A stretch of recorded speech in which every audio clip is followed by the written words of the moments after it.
hampir setiap 100 meter, 200 meter itu ada musola masjid. Ya, bayangkan kalau kemudian dalam waktu yang bersamaan mereka semua menyalakan toanya di atas, kayak apa? Itu bukan lagi syiar, tapi menjadi gangguan buat sekitarnya. Yang paling sederhana lagi, tetangga kita ini kalau kita hidup dalam satu komplek itu misalnya, kiri kanan depan belakang pelihara anjing semua. Misalnya menggonggong dalam waktu yang bersamaan, kita ini terganggu enggak? Orang-orang Islam di Indonesia sudah menggunakan pengeras suara untuk azan itu sudah dilakukan sejak tahun 1970, ralat kalau salah ya. Berarti otomatis itu sudah menjadi bagian dari budaya-budaya orang muslim gitu. Kalau kita harus menghargai terhadap budaya wayang, kenapa kita harus ngerecokin budaya orang lain gitu? Gini deh Pak Menteri logikanya ya. Hanya karena Pak Menteri menganalogikan suara azan dengan gonggongan anjing, bukan berarti Pak Menteri sudah mendengarkan suara-suara yang kontra terhadap pengeras suara untuk azan itu. Yang ada hanya bikin panas, hanya bikin gaduh, terus cuma cukup dengan klarifikasi aja. Pak, Bapak itu dari mulai Kemenag katanya milik NU, hadiah untuk NU kemarin, klarifikasi udah tuh dimaafin. Dan sekarang menganalogikan suara azan dengan gonggongan anjing, Pak. Emang Bapak nggak punya staf untuk menuliskan pidato atau statement Bapak sebelum Bapak sampaikan ke halayak gitu Pak? Dan lagian seseorang dijadikan pemimpin atau dijadikan menteri itu diyakini bahwa dia mumpuni di bidang itu gitu. Kalau cuman buat kesalahan klarifikasi,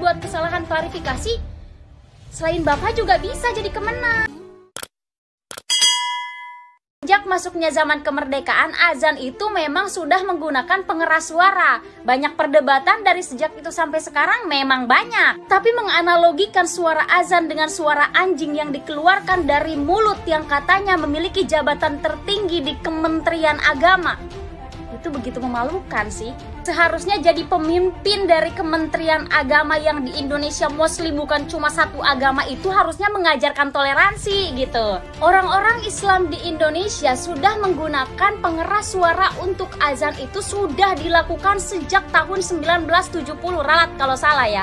Berarti otomatis itu sudah menjadi bagian dari budaya-budaya orang Muslim gitu. Kalau kita harus menghargai terhadap budaya wayang, kenapa kita harus ngerecokin budaya orang lain gitu? Gini deh Pak Menteri logikanya ya. Hanya karena Pak Menteri menganalogikan suara azan dengan gonggongan anjing, bukan berarti Pak Menteri sudah mendengarkan suara-suara yang kontra terhadap pengeras suara untuk azan itu. Yang ada hanya bikin panas, hanya bikin gaduh, terus cuma cukup dengan klarifikasi aja. Pak, Bapak itu dari mulai Kemenag katanya milik NU, hadiah untuk NU kemarin, klarifikasi udah tuh dimaafin. Dan sekarang menganalogikan suara azan dengan gonggongan anjing, Pak. Emang Bapak nggak punya staf untuk menuliskan pidato atau statement Bapak sebelum Bapak sampaikan ke halayak gitu Pak? Dan lagian seseorang dijadikan pemimpin atau dijadikan menteri itu diyakini bahwa dia mumpuni di bidang itu gitu. Kalau cuman buat kesalahan klarifikasi, selain Bapak juga bisa jadi kemenag. Terus kalau gitu spesialis Bapak sebagai kemenag apa dong? Gak mungkin dong masyarakat memanggil Bapak memiliki spesialis yang cuma bikin kontroversi saja. Kalau cuma bikin kontroversi selesai itu mengklarifikasi atau minta maaf, jangan jadi Kementerian Agama Pak.